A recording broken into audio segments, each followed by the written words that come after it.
Bonjour à tous et bienvenue dans le 12h45. Voici les titres de cette session d'information. Les médias sociaux sont devenus en quelques années un outil indispensable à notre quotidien. Présent dans notre vie sociale, ils créent une dépendance chez les utilisateurs. On en parle dans cette édition.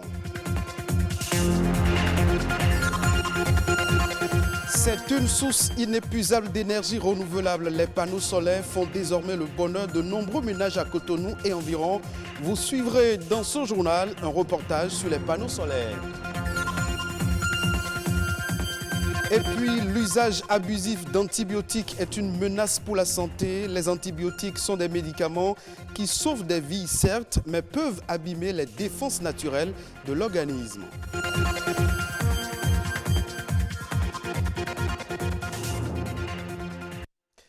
Nous sommes à l'ère du digital et les réseaux sociaux deviennent incontrôlables. Ils représentent non seulement un nid d'opportunités, mais aussi une source de monétisation. Seulement, les internautes développent une addiction qui influence leur quotidien.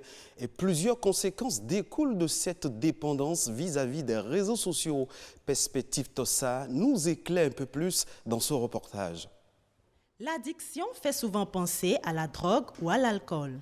Mais de plus en plus, on entend parler de dépendance aux réseaux sociaux. Qu'ils soient sur invitation, réservés aux professionnels ou ouverts à tous, les réseaux sociaux prennent de plus en plus de place dans notre vie. Ils s'imposent comme outil de communication et de changement. Influencer, bloguer ou youtuber sont les termes les plus utilisés.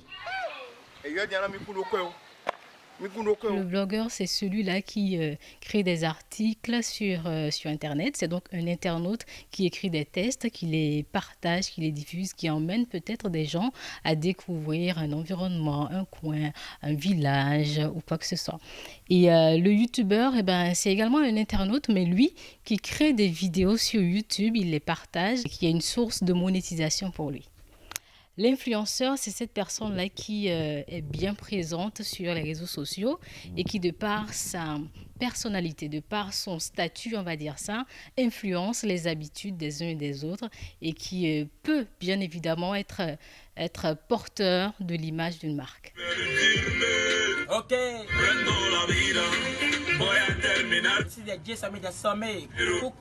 De suiveurs de fil d'actualité, on passe facilement à suiveurs de tendances, de mode de vie ou de point de vue.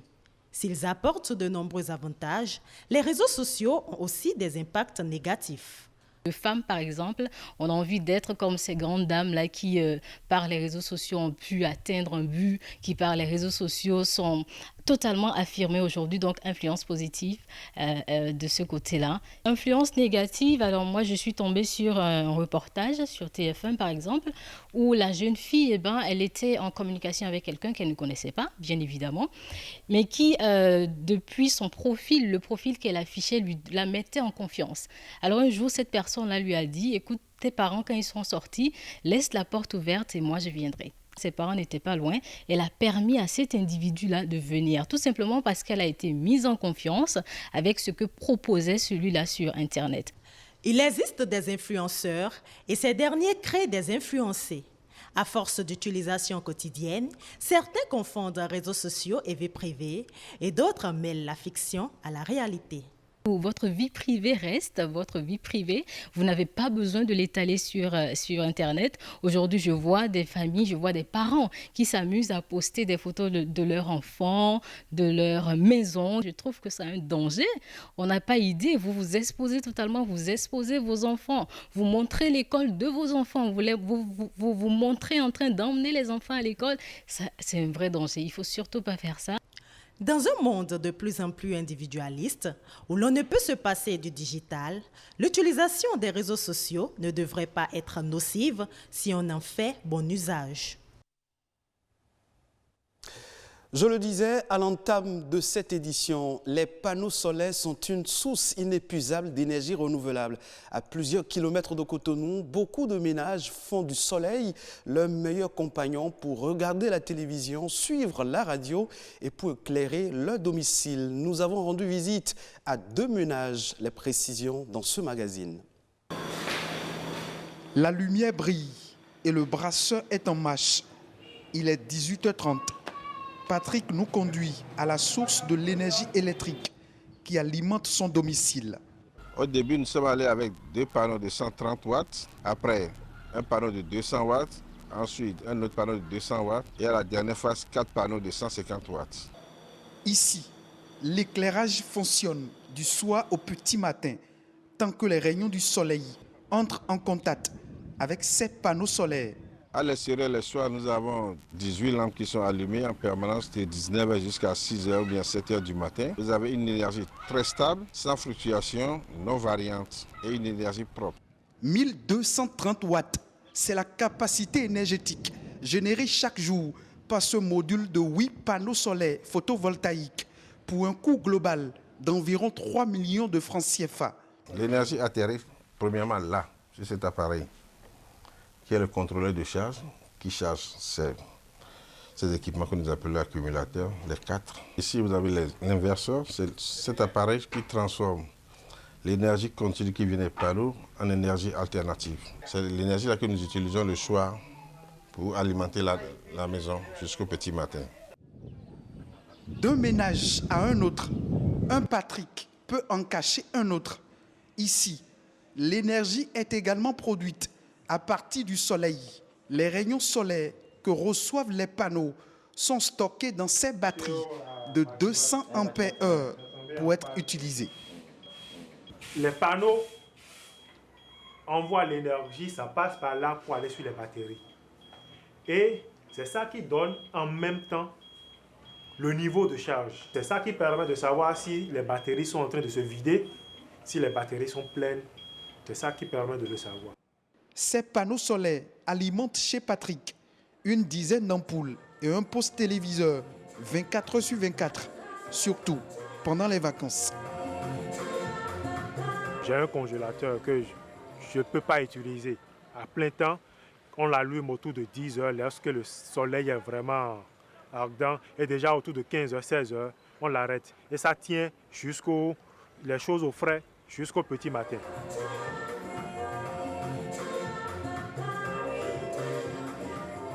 Tout ce que nous voyons aujourd'hui m'a coûté environ 2 millions.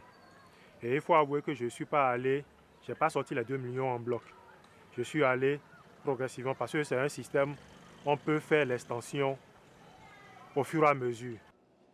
Résistant aux intempéries, mais attention, la durée de vie des panneaux solaires dépend de l'usage qu'on en fait.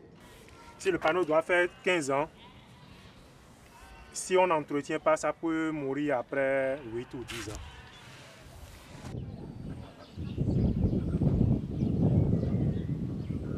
L'entretien des panneaux solaires ne coûte rien. Il suffit juste d'un petit seau d'eau, d'un chiffon, et puis le tout est joué. Un simple geste, mais précieux, pour que la lumière luise des années encore, tant que ces panneaux solaires, bien entretenus, convertissent les rayons du soleil en énergie électrique.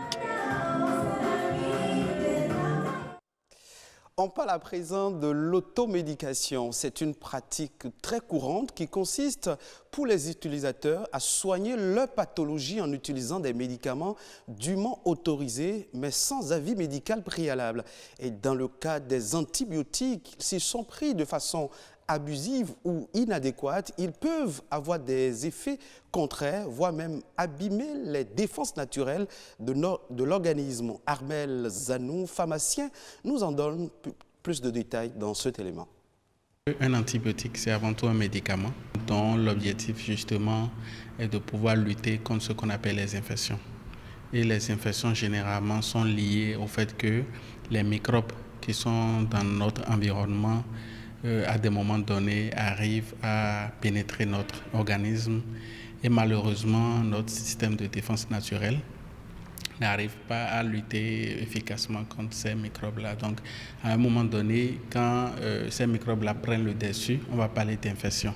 Et c'est à ce moment-là que les médicaments qu'on va pouvoir utiliser pour corriger ces infections, ces médicaments-là, c'est ça qu'on appelle justement les antibiotiques. Dans notre organisme, nous avons des microbes qui sont dangereux et nous avons des microbes qui ne sont pas dangereux.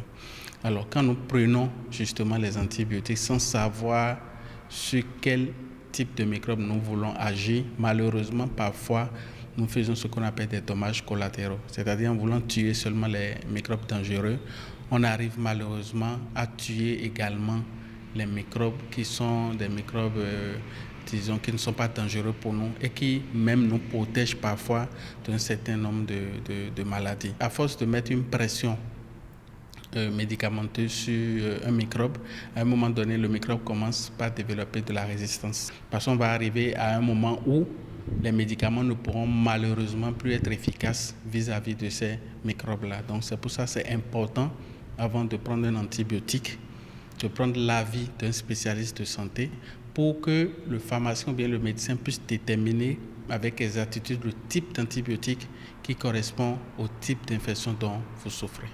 Pour ceux qui le savent très bien, les médicaments n'ont pas que des effets bénéfiques. Il y a ce qu'on appelle des effets secondaires indésirables également qu'il faut prendre en compte. Donc, il faut toujours prendre l'avis des spécialistes. Et le spécialiste le plus proche aujourd'hui, qui ne vous prend même pas de l'argent pour vous donner son avis, c'est le pharmacien.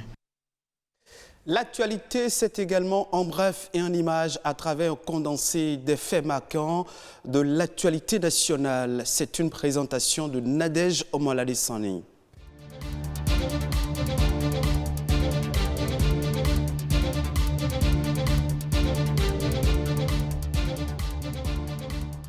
Un nouveau dispositif de détection de température et de désinfection mis en service à l'aéroport international Cardinal Bernardin-Conti de Cotonou.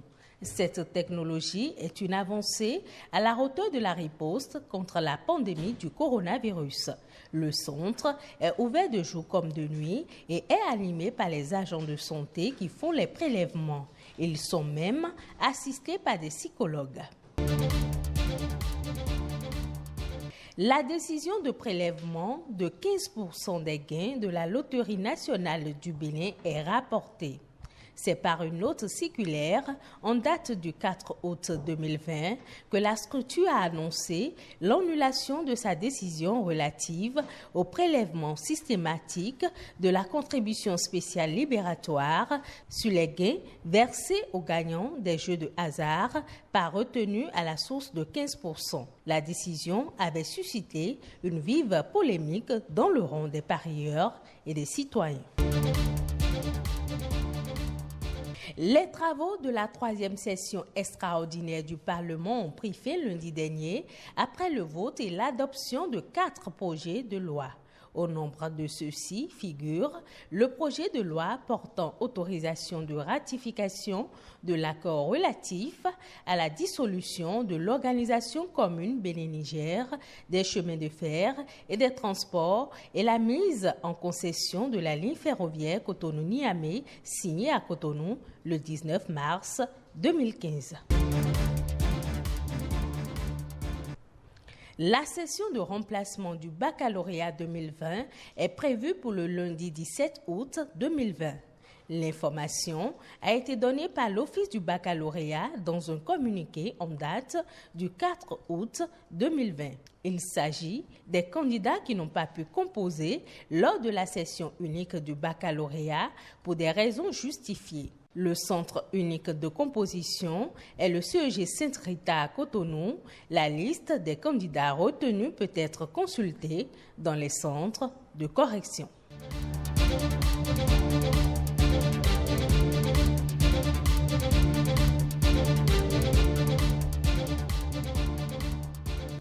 Ainsi prend fin cette session d'information. Merci de votre fidélité. Vous pouvez suivre ce journal sur le site de l'ORTB, www.ortb.bj.